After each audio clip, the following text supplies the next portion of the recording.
All right, everybody coming in. Good to see you. Good to see you. Thanks for joining us, all the attendees and everybody that's watching in Lab Code Agents.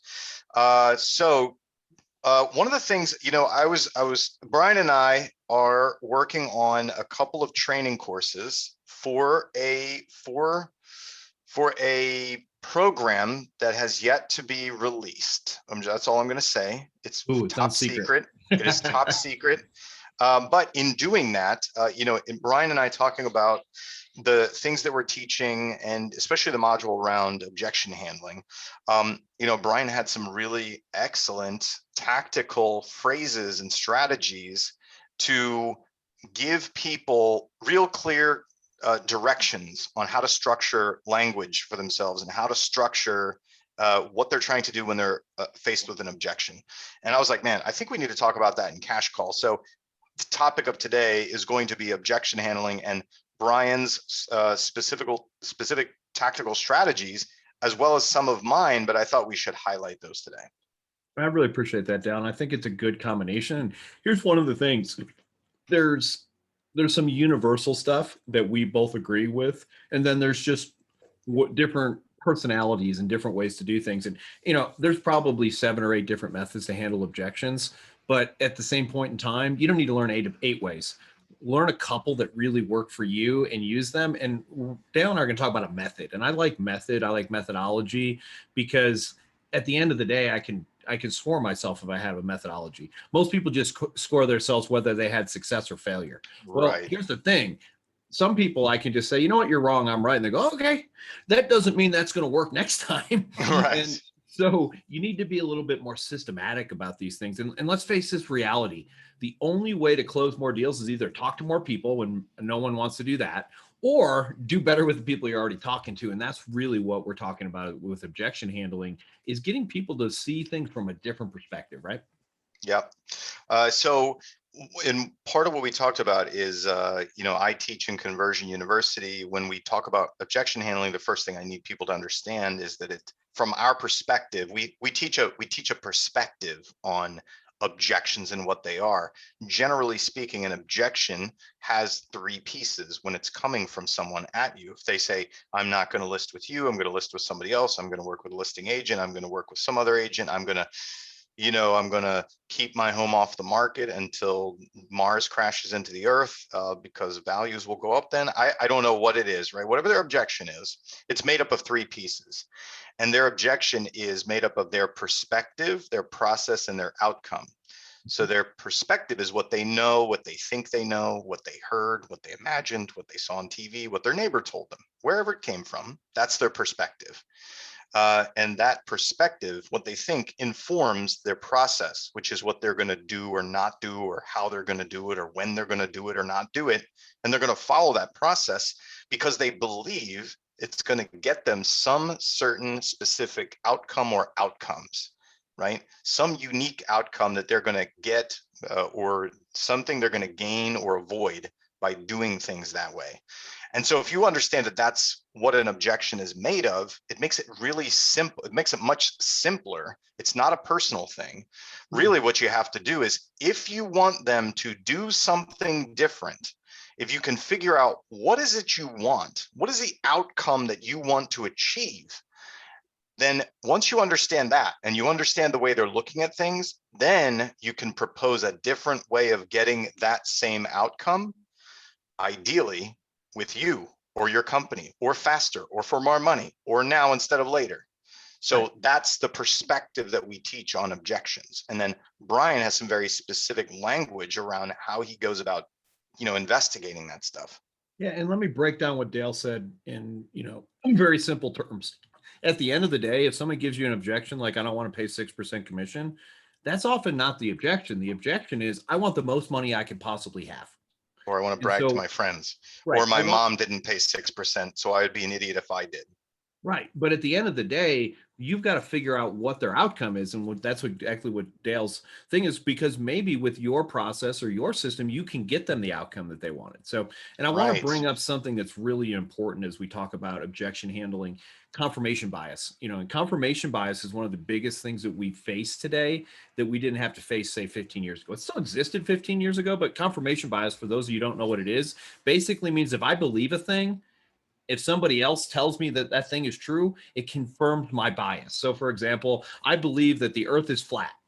I can go online today and I can get 100,000 people to agree with me that the earth is flat. I really can. I mean, it takes me 30 seconds on Google. So I know this is kind of a funny I was just going to story, make a political joke. Yes, you can. You can absolutely find them.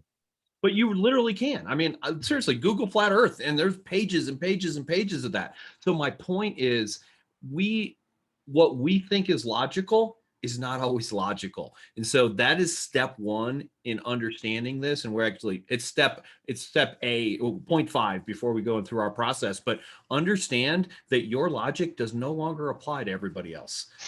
If people think that the earth is flat and not round, close that objection. So anyway, Right. just keep that in mind as we move forward. I think you need to move on to the next lead if you run into the flat earther.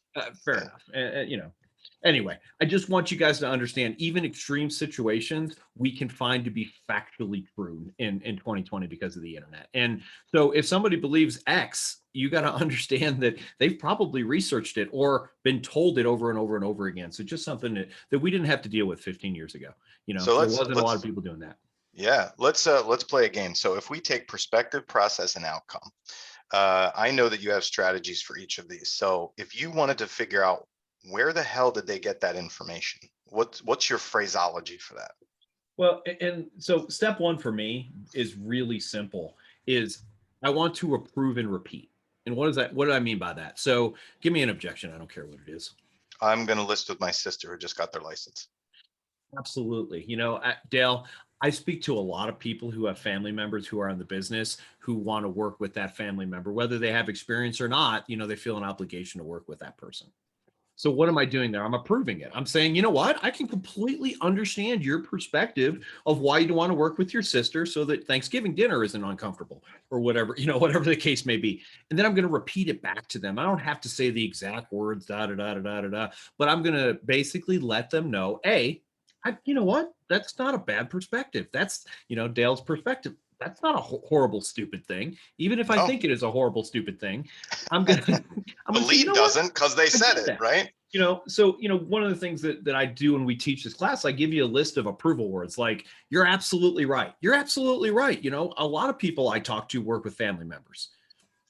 And that's true. Like that, you're not saying anything wrong. They do. You know what? I understand why you might want to work with your sister as your listing agent. So step one, approve and repeat. And here's what most people do that is a huge mistake. They immediately go to, Dale, let me tell you why that's a bad idea. Right. What happens if it doesn't work out well with your sister? What are you going to do then? Right. I'm not going to call you. That's what's not going to happen. Right. And so when you immediately, and everybody who's listening to this, think about this. If you tell me a thing, whatever that thing is that you believe wholeheartedly in your heart, and my immediate response is, Dale, you're an idiot. What chance do I have of convincing you to come over to my side? So 0. We have to be patient, be understanding, and understand their perspective is valid. We're just going to try and get them to shift over to ours, right? So step one, approve and repeat. Make sense? Mm-hmm. Sorry, I went into tie-down mode there. That's a different class. Yeah, you did. You tied me down there. That's okay. We do it all the time. I do it to my family. I do too. We have to be careful of it. So, step one, approve and repeat. Step two, and here's the one that I think also, I was going to say the first one gets screwed up. All of these get screwed up because a couple of reasons. First of all, we don't practice this. And second of all, we haven't thought about this process and we want to get there. So if you don't take anything else away from this, slow down. Like, you've got time to close these objections. You've got time to have these conversations. If you just go into bam, bam, bam, bam, bam, you lose, guaranteed. So, step two for me is going to be to isolate that objection. And maybe, Dale, do you want to talk about some ways that you isolate objections? And I can do that as well. That might be a good idea. Sure. So we do kind of, what do we call it? Like a negating of whatever it is. Brian, got it. it makes a lot of sense that you'd want to work with your sister who's a real estate agent. I know a lot of people who do that. I've just repeated what you did. So other than her being your sister, is there any specific reason you'd want to work with her? She's my sister. No, actually, the truth of the matter is, she's been a real estate agent for a day and a half. Right. Just because she's my sister. Okay, got it. Now, so I just isolated that objection. It really just comes down to the fact that there's a personal relationship. Brian could have said, yeah, well, my sister has been selling real estate for the last 20 years. She knows what the hell she's doing. Or, yeah, I want to work with my sister because she really needs the money and I want to help her out, right? So when you do the isolation, it can force to the top some of the other considerations that have to be made in order for that person to choose to do something else. That's really what you have. That's why you have to get it out there. And let's say that Brian, I say, hey, Brian, totally get it. Other than her being your sister and having a good personal relationship, is there any other reason that you'd want to work with your sister? And Brian says, well, she's only going to charge me 3%, right? Okay. The total to like do this whole deal.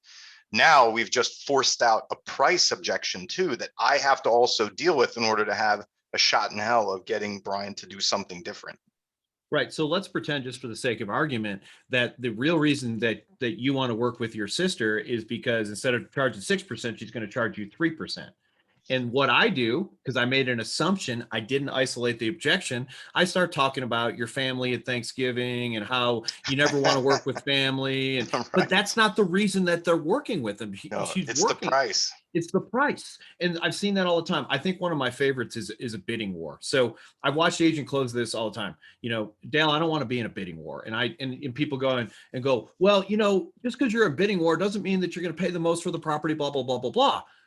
So I basically closed an objection that said the reason I don't want to be in a bidding war is because I don't want to pay too much for the house.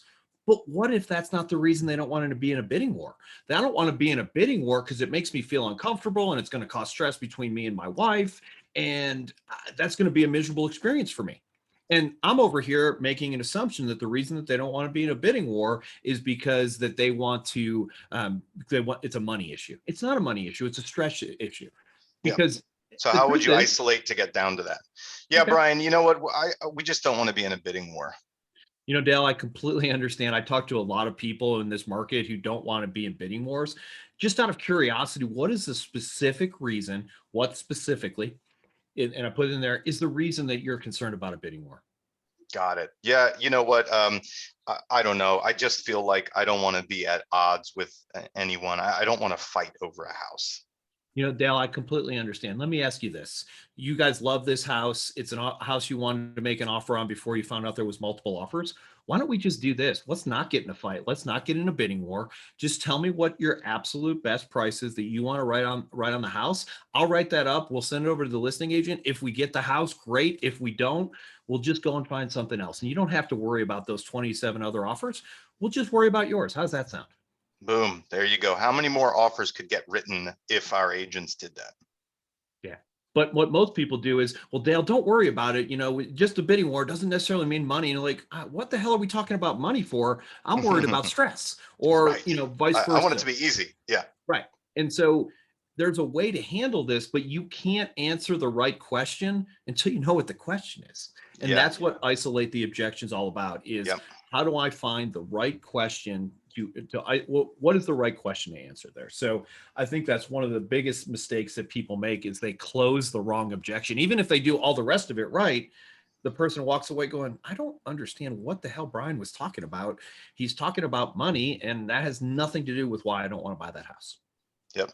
So cool. And then step 3 is actually handle the objection. And I like to say this, and I talked about this yesterday. That's really just a fancy way of saying answer the question. And if you look at it from that perspective, now that you've approved them, told them that they're not stupid, that's step 1. Tell them they're not stupid. Tell them that you could definitely understand their perspective. Step 2 is, hey, let's figure out what the real question is, because all too often, the real question is not what you think it is, because especially those of us who've done this for a long time, right? So I know when someone says bidding war, that means too much money. And the truth of the matter is probably 90 times out of 100, that's exactly right? But What about those 10 times? Yep. So I've got the right question, and now I'm going to answer that question.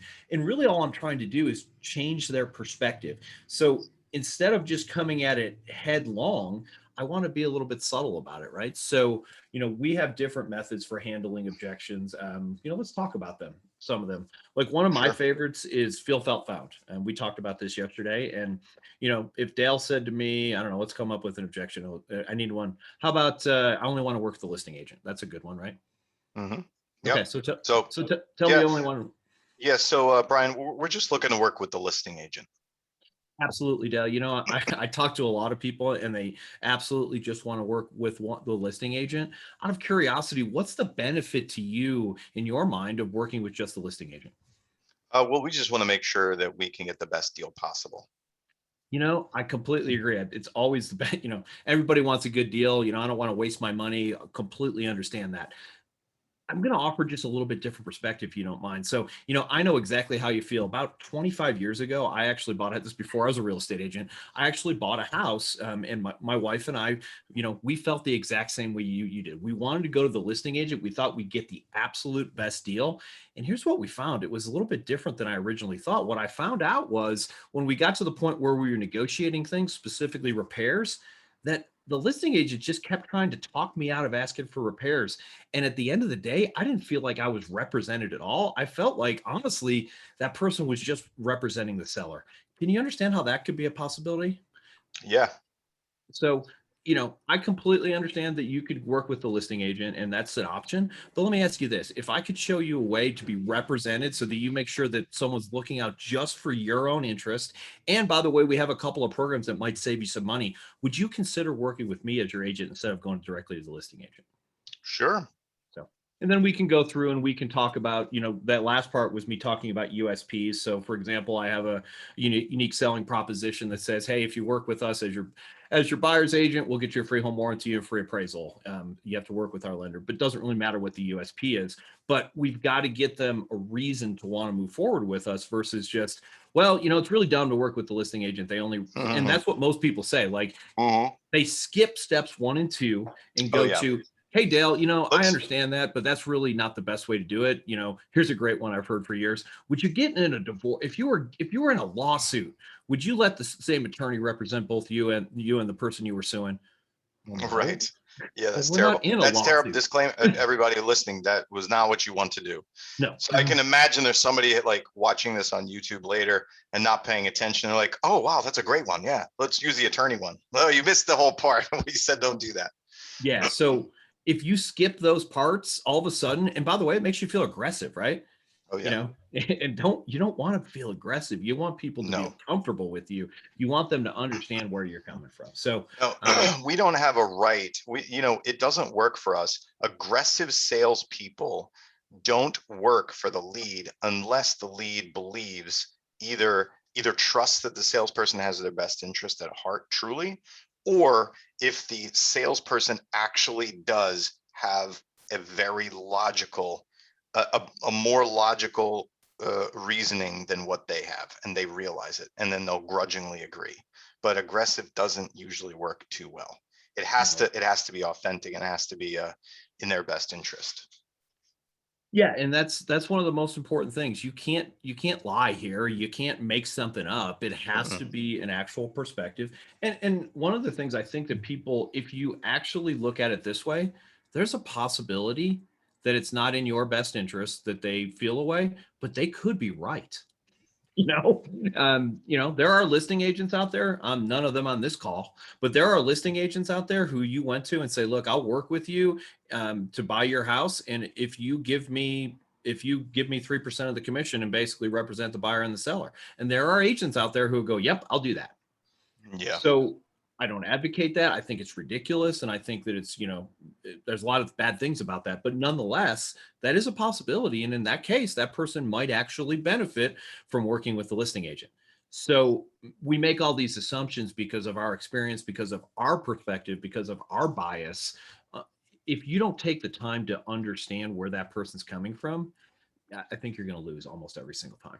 Yeah, I mean, listen, there are situations where someone could use a cut rate listing company or person you know, before I got a real estate license, I was a real estate investor. I had bought and sold and flip, or not flipped, but wholesaled properties before I ever got a real estate license.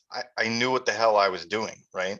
Right. And so when I got prospected as a FSBO by agents, I was like, listen, man, I'm not gonna meet with you. I'm gonna sell this myself. I know what the hell I'm doing. Like there was no objection handler on the planet that was going to convert me. And you know, I was just with people like me, or that kind of scenario where it just doesn't, you can't make it make good sense. Move on, find another No, person.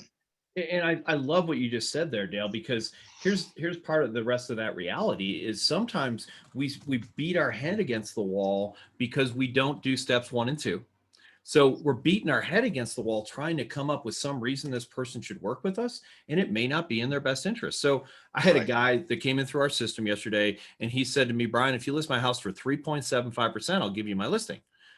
And And he said, where'd you come up with that number? well, and I can tell you exactly where he came up with it. There's some other idiot agent. I shouldn't say that. Some other motivated agent offered to do that for them. So because of that, I got on there. I did some of this stuff. You know, what's the benefit? I did a lot of that stuff. And the guy's like, look, at the end of the day, I don't need you right now. And I hate to say this for everybody who's watching. I'm hoping if you're watching this 6 months from now on YouTube, that's no longer true. But they no longer need us to get an offer on their house. They don't. What do they need us for? They need us to be good negotiators, to figure out how to get multiple offers, to get the.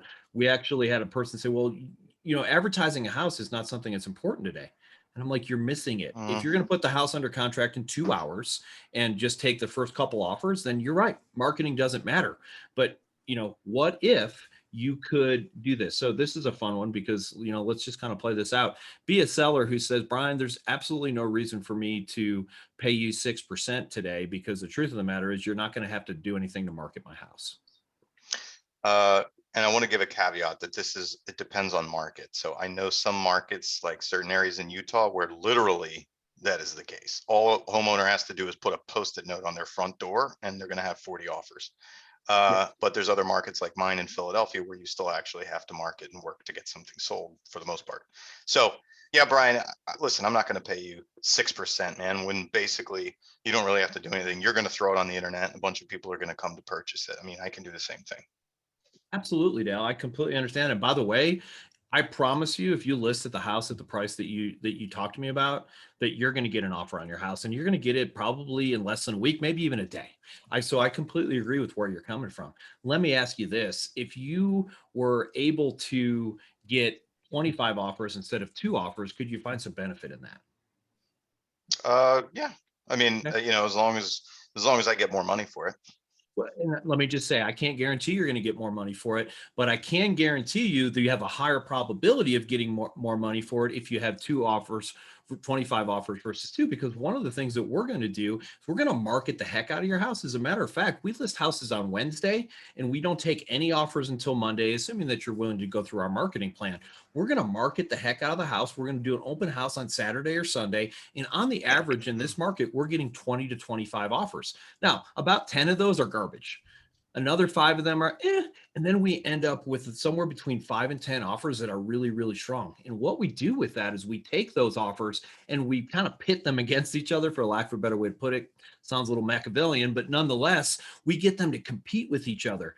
And at the end of the day, our sellers are getting significantly more than most people are. You know, you're probably talked to some agent who was bragging about selling a house in 24 hours. In my opinion, in this market, if you're selling a house in 24 hours, your agent is doing you a disservice. So let me ask you this: commission aside, the only thing that you're looking for is to get the best terms, in other words, the best amount of money for your house. Is that what's important to you?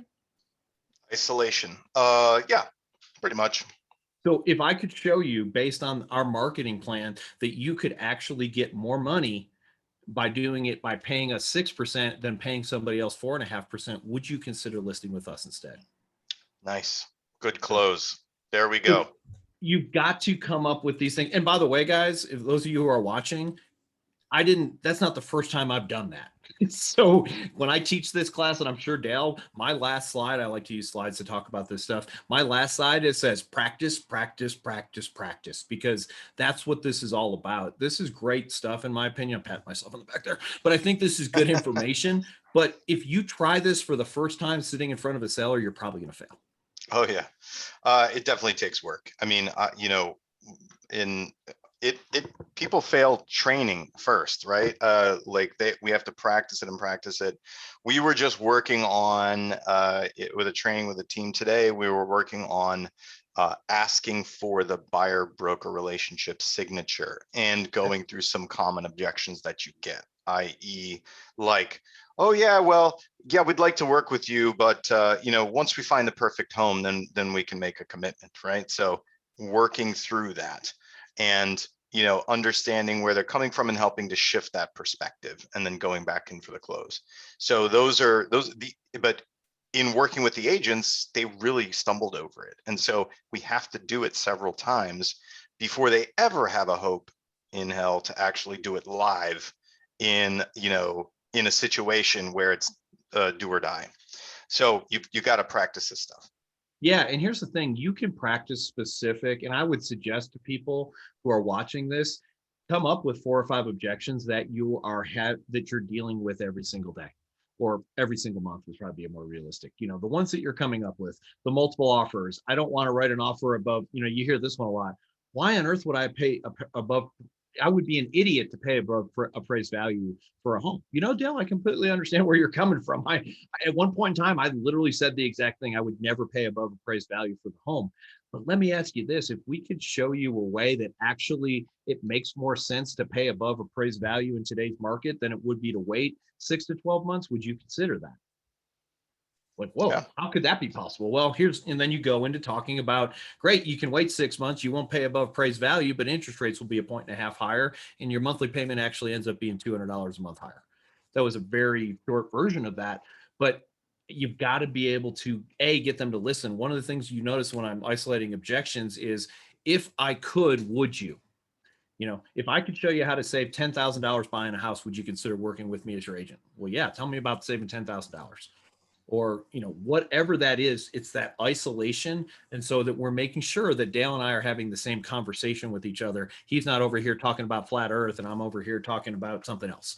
We want to make sure we're having the same conversation. So exactly. Excellent. Okay, cool.